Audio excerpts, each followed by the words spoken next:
श्रीमद् भगवत गीता सार कथा। इस भागवत गीता सार कथा में सुख दुख का वर्णन किया गया है।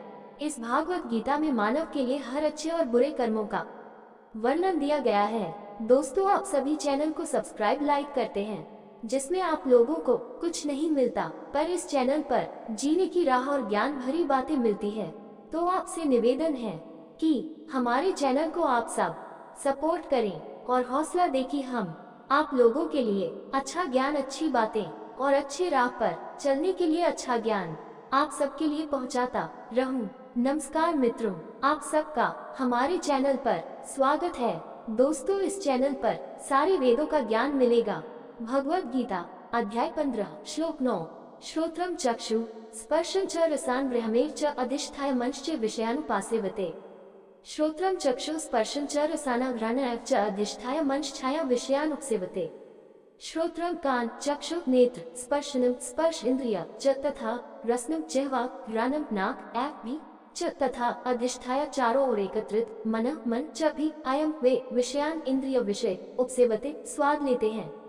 श्रोत्रम चक्षु स्पर्शं च रसगृहाणमेव च अधिष्ठाय मानसचयम विषयन उपसेवते।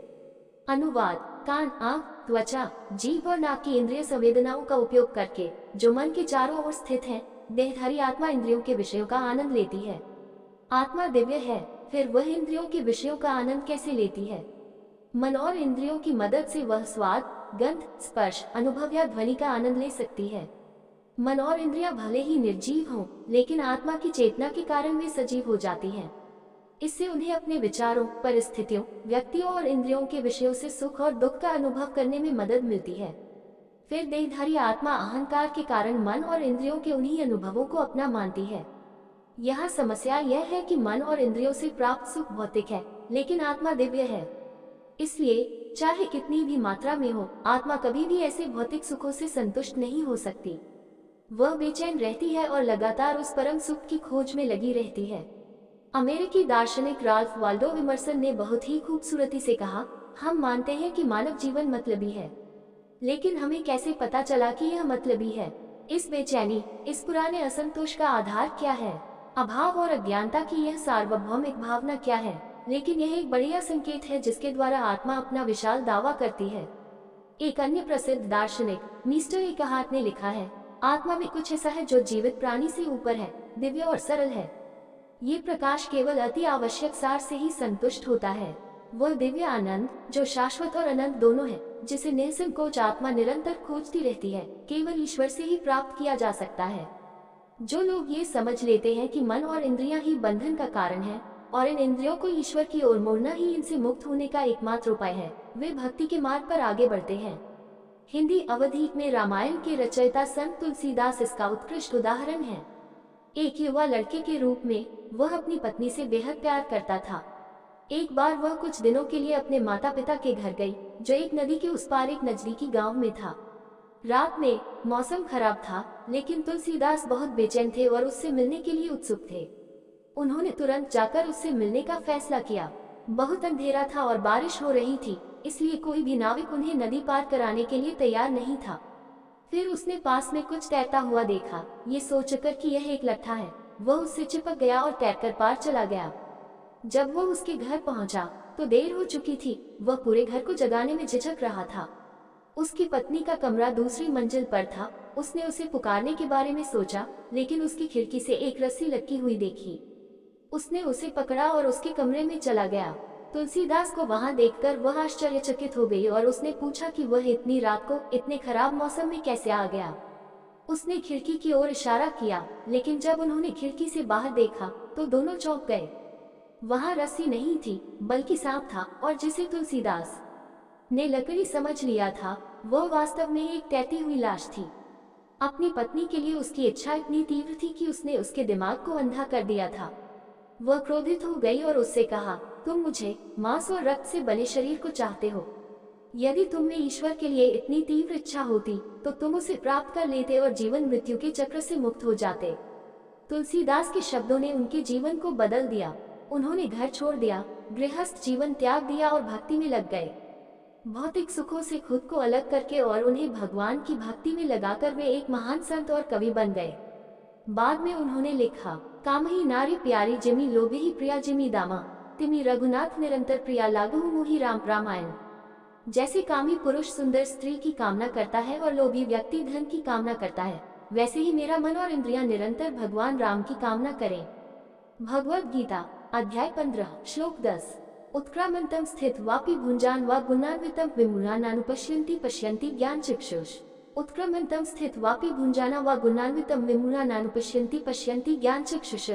उत्क्रमंतम प्रस्थान करते हुए, स्थित निवास करते हुए, वापि या यहाँ तक कि भुजंजानम भोगते हैं, व या गुणान्वितम प्रकृति के गुणों के वशीभूत, विमूढ़ा अज्ञानी, न नहीं, अनुपश्यन्ति अनुभव करते हैं, पश्यन्ति देखते हैं, ज्ञान चक्षुष ज्ञान के नेत्रों वाले। उत्क्रमांतम स्थित वापि भुंजन व गुणान्वितम विमूढ़ानानुपश्यन्ति पश्यन्ति ज्ञान चक्षुष। अनुवाद अज्ञानी लोग आत्मा को उस समय नहीं देखते जब वह शरीर में रहती है तथा इंद्रिय विषयों का भोग करती है, नहीं वे उसे तब देखते हैं जब वह निकल जाती है। किंतु जिनके पास ज्ञान की आंखें हैं वे उसे देख सकते हैं। आत्मा शरीर में रहते हुए मन और इंद्रियों की अनुभूतियों का आनंद लेती है, लेकिन हर कोई इसे समझ नहीं सकता। यह एक आध्यात्मिक वस्तु है और इसे भौतिक इंद्रियों का उपयोग करके देखा या छुआ नहीं जा सकता। वैज्ञानिकों ने आत्मा को खोजने के लिए कई प्रयोग किए हैं, लेकिन प्रयोगशालाओं के भौतिक उपकरण इसका पता लगाने में कारगर नहीं है। इसलिए वे निष्कर्ष निकालते हैं कि शरीर के सभी अंग एक साथ काम करते हैं और जीवन का स्रोत हैं। यह एक नौसिखिया मैकेनिक की तरह है जो ये पता लगाने की कोशिश कर रहा है कि कार कैसे चलती है। वह पहियों की गति को देखता है, फिर एक्सीलेटर, फिर स्टीयरिंग व्हील और इग्निशन स्विच पर नजर डालता है। वह निष्कर्ष निकालता है कि ये सभी भाग कार को चलाते हैं, लेकिन वह महत्वपूर्ण भाग को भूल गया। इग्निशन कौन चालू करता है और स्टीयरिंग व्हील कौन चलाता है। जब तक ड्राइवर कार को नहीं चलाता तब तक ये नहीं चलेगी। इसी प्रकार आत्मा के अस्तित्व और उसके कार्यों के बारे में आध्यात्मिक ज्ञान से रहित शरीर विज्ञानियों का सिद्धांत यह है कि भौतिक शरीर अपने विभिन्न भागों के साथ ही जीवन का स्रोत है। इस श्लोक में श्री कृष्ण ने कहा है कि अज्ञानी विमूढ़ अपनी दिव्य पहचान से अनभिज्ञ होते हैं और भौतिक शरीर को ही आत्मा मान लेते हैं। केवल वही व्यक्ति जिसने आध्यात्मिक ज्ञान प्राप्त कर लिया है वह समझ सकता है कि आत्मा ही शरीर को जीवन देती है। आत्मा के बिना शरीर बेजान है। जब कोई व्यक्ति मरता है तो शरीर के भौतिक अंग हृदय, मस्तिष्क, फेफड़े, अंग आदि तो होते हैं, लेकिन वे काम नहीं करते क्योंकि आत्मा शरीर छोड़ चुकी होती है। चेतना जीवन या भौतिक शरीर में आत्मा की उपस्थिति का संकेत है। जब आत्मा निकल जाती है तो चेतना समाप्त हो जाती है। केवल वे ही लोग इस घटना को समझ सकते हैं जिन्होंने ज्ञान चक्षु प्राप्त कर लिया है। भगवद गीता अध्याय 15 श्लोक 11। यतन्तो योगिनश्चैन पश्यन्त्यात्मन्यवस्थितं यतन्तोऽप्यकृतात्मानो ज्ञान पश्यन्ति चेतस। यतन्तो योगिनश्च चैन पश्यन्ति आत्मनि अवस्थिति तन्तोऽप्यकृतात्मनो ज्ञान पश्यन्ति अचेतसः।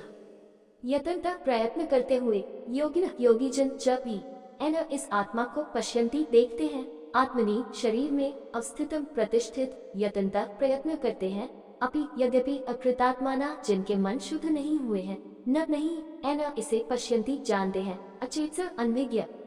यत्न तो योगिनाश्चैन पश्यन्ति आत्मनि अवस्थित यत्नतोप्य अकृतात्मनो नैन पश्यन्ति अचेतसः। अनुवाद प्रयत्नशील योगी भी शरीर में स्थित आत्मा को जानने में समर्थ हैं, किंतु जिनका मन शुद्ध नहीं है वे प्रयत्न करने पर भी उसे नहीं जान पाते। केवल ज्ञान प्राप्त करना ही पर्याप्त नहीं है, यह उचित दिशा में भी होना चाहिए। मानवीय दृष्टिकोण में आम दोष यह है कि हम ईश्वर को समझने के लिए अपनी भौतिक इंद्रियों का उपयोग करते हैं। हम ज्ञान की शुद्धता और त्रुटि का निर्णय अपनी बुद्धि से करना चाहते हैं, जिसके पास केवल सांसारिक अनुभव है, ईश्वर का कोई अनुभव नहीं है। हम मानते हैं कि जो चीजें मन और इंद्रियों द्वारा नहीं देखी जा सकती उनका अस्तित्व ही नहीं है।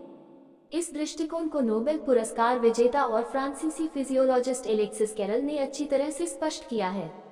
अपनी पुस्तक मैन द अननोन में वे कहते हैं, हमारे दिमाग में उन चीजों को स्वीकार करने की स्वाभाविक प्रवृत्ति है जो हमारे समय की वैज्ञानिक या दार्शनिक मान्यताओं के ढांचे में फिट नहीं होती हैं। आखिरकार वैज्ञानिक केवल इंसान ही हैं। वे अपने परिवेश और युग के पूर्वाग्रहों से भरे हुए हैं। वे स्वेच्छा से मानते हैं कि ऐसे तथ्य जो वर्तमान सिद्धांतों द्वारा समझाए नहीं जा सकते वे मौजूद नहीं हैं। वर्तमान समय में वैज्ञानिक अभी भी टेलीपैथी और अन्य आध्यात्मिक घटनाओं को भ्रम के रूप में देखते हैं। अपरंपरागत दिखने वाले स्पष्ट तथ्यों को दबा दिया जाता है। हिंदू दर्शन के प्राचीन विद्यालयों में से एक न्याय दर्शन के अनुसार इस तरह की सोच को कूपमंडूक न्याय कुएं के मेढक का तर्क कहा जाता है। इसके पीछे की कहानी एक मेढक की है जो बाहरी दुनिया से बेखबर एक कुएं की दीवारों के भीतर रह रहा है। एक बार एक समुद्री मेढक बहकर उस कुएं में गिर जाता है। कुएं का मेढक नवागंतुक से पूछता है, तुम जहाँ रहते हो वहाँ समुद्र कितना बड़ा है? समुद्री मेढक ने उत्तर दिया, बहुत बड़ा है। कुएं के मेढक ने कहा, यह इस कुएं से 5 गुना बड़ा होगा। इस पर समुद्री मेढक ने कहा, नहीं, उससे ज्यादा बड़ा नहीं। कुएं के मेढक ने कहा, क्या ये 10 गुना बड़ा है? उससे भी बहुत ज्यादा, समुद्री मेढक ने कहा। कुएं के मेढक को अब जिज्ञासा हुई और उसने कहा, 100 गुना। कुएं वाले मेढक को समुद्री मेढक पर यकीन नहीं हुआ और उसने कहा, तुम झूठे हो, कोई जगह मेरे कुएं से 100 गुना बड़ी कैसे हो सकती है? कुएं वाला मेढक अपनी पूरी जिंदगी वही रहा था। उसने उस कुएं की दीवारों के बाहर कुछ नहीं देखा था, इसलिए उसका दिमाग विशाल महासागर या उस कुएं के बाहर मौजूद दुनिया के विचार को समझ नहीं पाया। कुएं के मेढक की तरह भौतिकवादी लोग शाश्वत आत्मा के विचार को समझ नहीं पाते। अपने सीमित अनुभव और आध्यात्मिक ज्ञान की कमी के कारण वे यह नहीं समझ पाते कि उनकी भौतिक बुद्धि की समझ से परे एक संपूर्ण आध्यात्मिक ब्रह्मांड है। केवल वे लोग जिन्होंने अध्यात्म का मार्ग अपनाया है, विनम्रता और विश्वास के साथ अपने हृदय को शुद्ध करने का प्रयास करते हैं। शुद्ध मन स्वाभाविक रूप से आत्मा की उपस्थिति का अनुभव करता है। तब उन्हें शास्त्रों का ज्ञान स्पष्ट हो जाता है। आत्मा के अस्तित्व की तरह ही भगवान के अस्तित्व को भी इंद्रियां नहीं समझ सकती। केवल ज्ञान की आंखों से ही भगवान को देखा जा सकता है। अगले श्लोक में श्री कृष्ण ने भगवान के अस्तित्व को समझने की विधि के बारे में बताया है। भगवद गीता अध्याय 15 श्लोक 12। यदादित्य गतम तेजो जग भासयतेऽखिलम् यच्चन्द्रमसि यच्चाग्नौ तत्तेजो विद्धि मामकम्। यदादित्य गतम तेजो जगत भासयतेऽखिलम् यच्चन्द्रमसि यच्चाग्नौ तत्तेजो विद्धि मामकम्। यच्चो आदित्य गतम सूर्य में तेज जगत सौरमंडल भासयते प्रकाशित करता है, अखिलम संपूर्ण, यच्चो चंद्रमासी चंद्रमा में, यच्चो च भी अग्नौ अग्नि में, तत् उस तेज विद्धि जानो मामकम मेरा। यद आदित्य गतम तेजो जगत भासयते खिलम यच्चन्द्रमसि यच्चग्नौ तत्तेजो विद्धि मामकम्।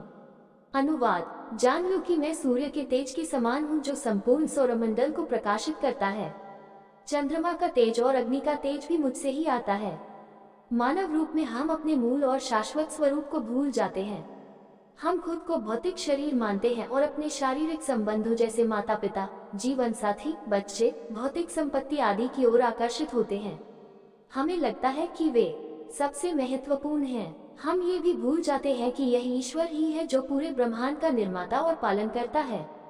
इस श्लोक में भगवान श्री कृष्ण ने कहा है कि पूरी सृष्टि उनकी ऊर्जा का ही प्रकटीकरण है।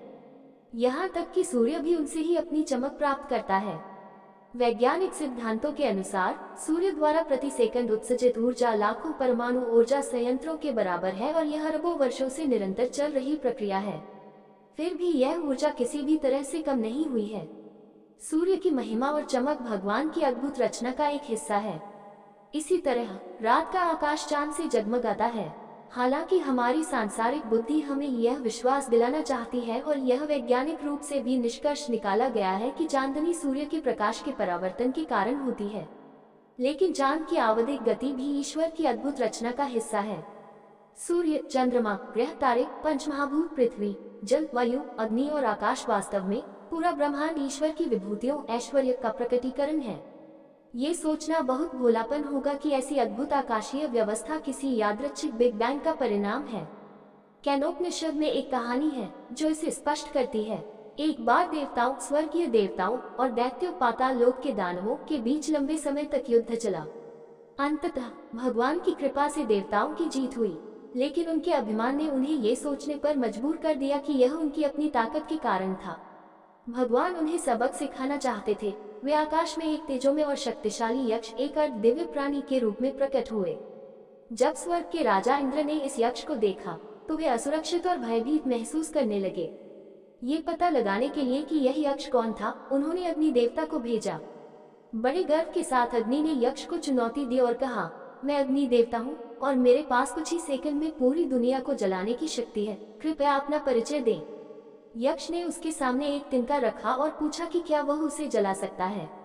अग्नि ने हंसते हुए कहा, क्या घास का एक तिनका मेरी अपार शक्ति की परीक्षा ले सकता है? चलो ऐसा ही करते हैं। लेकिन जब वह उसे जलाने के लिए आगे बढ़ा तो वह ऐसा नहीं कर सका और उसे खुद बहुत ठंड लगने लगी। भगवान ने उसकी शक्ति छीन ली थी। पराजित और शर्मिंदा होकर वह वापस इंद्र के पास भागा।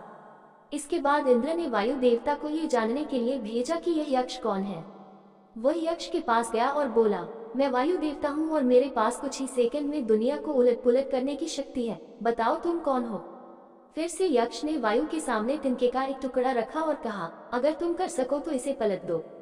वायु ने गर्व से मुस्कुराते हुए उसे उड़ाने की कोशिश की, लेकिन वह नहीं कर सका। वह शक्तिहीन महसूस कर रहा था और बहुत प्रयास करने के बाद वह थककर इंद्र के पास लौट आया। अब इंद्र क्रोधित हो गए और यक्ष को चुनौती देने के लिए आगे आए। लेकिन तब तक यक्ष गायब हो चुका था और उसकी जगह भगवान की दिव्य योगमाया शक्ति देवी उमा विराजमान हो गई थी। हैरान इंद्र ने उनसे पूछा, हे दिव्य माँ, कृपया मुझे बताएं कि वह शक्तिशाली यक्ष कौन था। उन्होंने उत्तर दिया, हे नासमझ बच्चे, तुम उसे पहचान नहीं पाए। तुम्हारे अभिमान ने तुम्हारे विवेक को अंधा कर दिया था। वह तुम्हारे परमपिता, तुम्हारे निर्माता और शक्ति स्रोत थे। उनके बिना तुम शक्तिहीन हो जाओगे। अपनी गलती का एहसास होने पर इंद्र ने क्षमा मांगी। दोस्तों, आपसे निवेदन है कि हमारे चैनल को आप लोग सपोर्ट करें। ये वीडियो अच्छा लगा हो तो लाइक शेयर सब्सक्राइब जरूर करें। धन्यवाद।